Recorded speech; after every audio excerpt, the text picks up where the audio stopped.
మనిషి ప్రపంచాన్ని గెలిచే ప్రయత్నంలో తనను తానే కోల్పోతున్నాడు.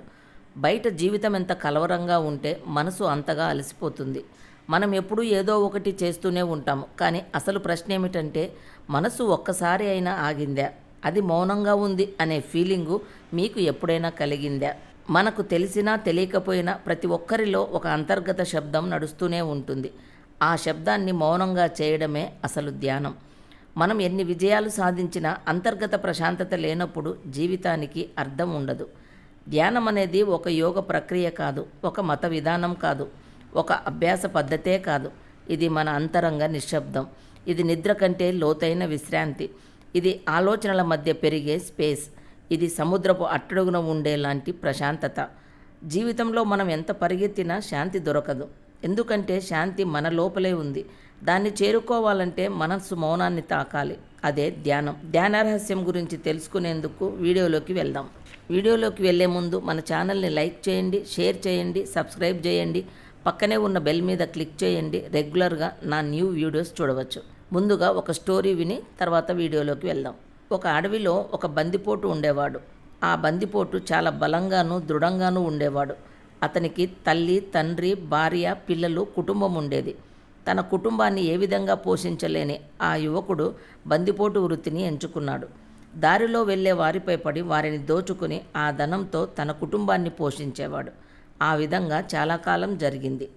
ఒక రోజున మహర్షి అయిన నారదుడు ఆ దారి గుండా వెళ్తుంటే ఆ దొంగ ఆయనను అడ్డగించాడు. నారదుడు ఆ బందిపోటుతో, నన్ను ఎందుకు దోచుకుంటున్నావు? ఈ విధంగా దోచుకొని చంపటం మహాపాపం కదా. ఇంతటి పాపాన్ని నీవు ఎందుకోసం చేస్తున్నావు, ఎవరి కోసం చేస్తున్నావు అన్నాడు.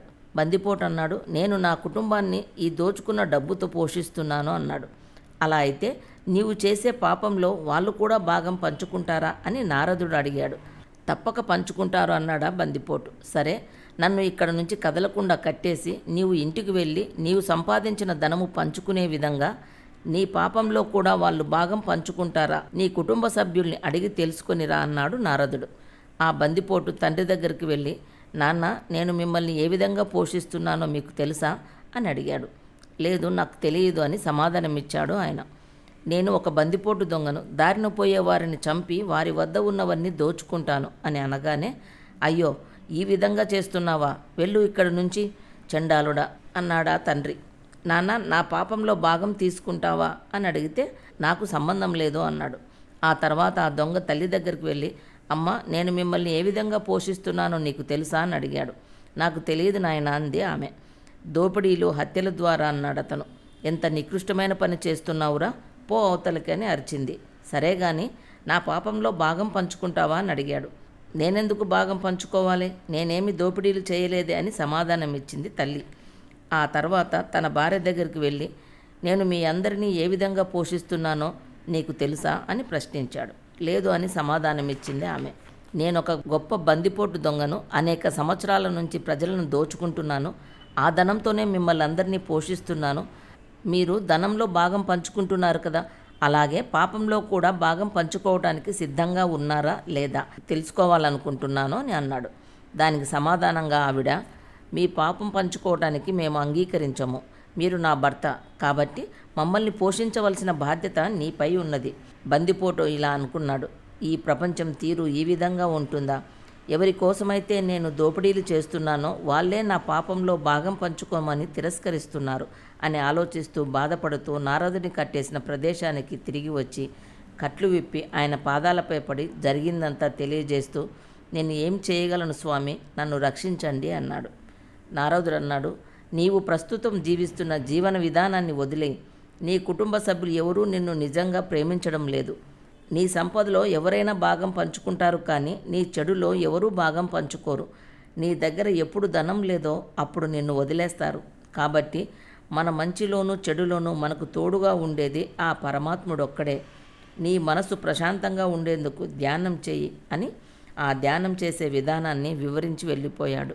అప్పుడు ఆ బందిపోటు తనకున్నదంతా వదిలేసి అరణ్యంలోకి వెళ్ళి ధ్యానంలో ఎంతగా మునిగిపోయాడంటే అతని చుట్టూ చీమలు చేరి చీమల పుట్టలు ఏర్పడ్డాయి. అయినా అతనికి వాటి స్పృహే లేదు. చాలా సంవత్సరాలు గడిచాక ఓ ఋషి లెమ్ము అనే శబ్దం వినిపించింది. కళ్ళు తెరిచి, ఋషా, నేను బందిపోటు దొంగను అన్నాడు అతను. ఆ స్వరము మళ్ళీ వినిపించింది. నీవు బందిపోటు దొంగవు కాదు, ఋషివి.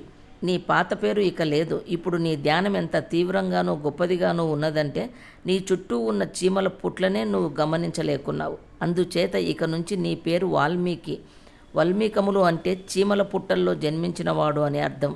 ఆ విధంగా అతను వాల్మీకి మహర్షి అయినాడు. ఒక బందిపోటు దొంగను పవిత్రమైన ఋషిగా మార్చింది ధ్యానం.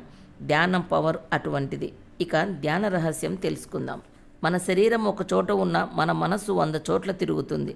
ధ్యానం అంటే ఆ సంచారాన్ని ఆపడం, దృష్టిని లోపలికి మళ్లించడం, అంటే బయట ప్రపంచాన్ని మరిచి లోపలికి ప్రయాణించడం. మనసు ఓ దుశ్శాసనుడైతే ధ్యానం ఓ శ్రీకృష్ణుడు. మనసు పగలు కలలు కంటే ధ్యానం జాగృత నిద్రలోకి తీసుకెళ్తుంది. నవదారుల నుంచి మానవుడు ప్రపంచాన్ని గ్రహిస్తాడు, కానీ ఆ దారుల వల్లే మనస్సు బయటకు పారిపోతుంది. ఆ పారిపోయే శక్తిని తిరిగి లోపలికి తిప్పడమే ధ్యానం. అది ప్రమాదం లేకుండా తిప్పే మార్గం ధ్యానం. మనసు ఎప్పుడూ జరిగిన విషయాల్లో జరగబోయే విషయాలను తిరుగుతూ ఉంటుంది. ధ్యానంతో తటస్థంగా ఉండే స్థితి వస్తుంది.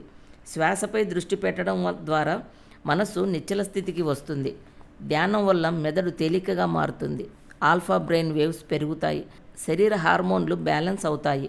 మనశ్శాంతి, ధైర్యం మరియు మనసు శుద్ధి ఏర్పడతాయి. ధ్యానం వల్ల మానసిక ప్రశాంతత, మంచి నిద్ర, ఆత్మవిశ్వాసం పెరుగుదల, ఆరోగ్య రక్షణ, కోపం తగ్గడం, క్రియేటివిటీ పెరగడం, ప్రేమ, క్షమ, సహనం పెరగడం, జ్ఞాపకశక్తి పెరగడం ఇవన్నీ జరుగుతాయి. ఆలోచనలు ఊదే గాలులైతే మనస్సు ఓ కొవ్వొత్తి. ధ్యానం ఆ గాలిని ఆపలేదు, కానీ కొవ్వొత్తిని గాలి నుండి కాపాడే గాజు అవుతుంది. అనంత ఆనందాన్ని మనకు ప్రసాదించే మార్గం ధ్యానం. అయితే ధ్యానం ఒక్క రోజుతో అయ్యే పని కాదు. ధ్యానం చేయాలంటే మనసుని కంట్రోల్ చేయాలి. మనసును నియంత్రించడం చాలా కష్టం. మనసును ఎంత బంధించాలని చూసినా అది ఎక్కడెక్కడో పారిపోతుంది. మనసు ఊర్లను దాటుతుంది, దేశాలను కూడా దాటుతుంది. దానికి ఫ్లైట్స్, ట్రైన్స్, బస్సులు ఏవీ అవసరం లేదు. పాస్పోర్ట్లు, వీసాలు అస్సలే అవసరం లేదు. అది ఎక్కడికి వెళ్ళాలంటే అక్కడికి వెళ్తుంది. స్థిరత్వం లేనిది మనసు. మనసును నియంత్రించడం చాలా కష్టం. అందుకే దానిని పిచ్చిపట్టిన కోతితో పోలుస్తారు. ఆ కోతికే కళ్ళు తాగించి మరింత చంచలమయ్యేటట్లు చేస్తారు. ఆ తర్వాత ఆ కోతికే తేలు కుట్టింది. ఒక మనిషికి గనుక తేలు కుడితే ఒక రోజంతా బాధతో అటు ఇటు తిరుగుతూ ఉంటాడు. పాపం ఆ కోతి బాధ వర్ణనాతీతం. మరింత బాధపడింది. ఈ కష్టాలు చాలవా అన్నట్లు ఆ కోతిని దయ్యం ఆవహించింది. వీటన్నిటితో బాధపడే ఆ కోతి అదుపులేని చిత్త చాపల్యాన్ని ఏ భాషలో వర్ణించగలదు చెప్పండి? మానవుని మనస్సు ఆ కోతి వంటిది. అది అంతులేని కార్యాల్లో మునిగి ఉంటుంది. కోరికలనే కళ్ళు తాగటం వలన మరింత సంక్షోభం చెందుతుంది. కోరిక తర్వాత ఎదుటివారి అభివృద్ధి చూసి ఈర్ష్య అనే తేలు కుడుతుంది.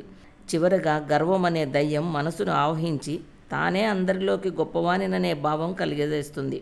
ఇటువంటి మనస్సుని స్వాధీనం చేసుకోవడం ఎంత కష్టం! ఇది ఒక్క రోజులోనో ఒక నెలతోనో సాధ్యమయ్యే పని కాదు.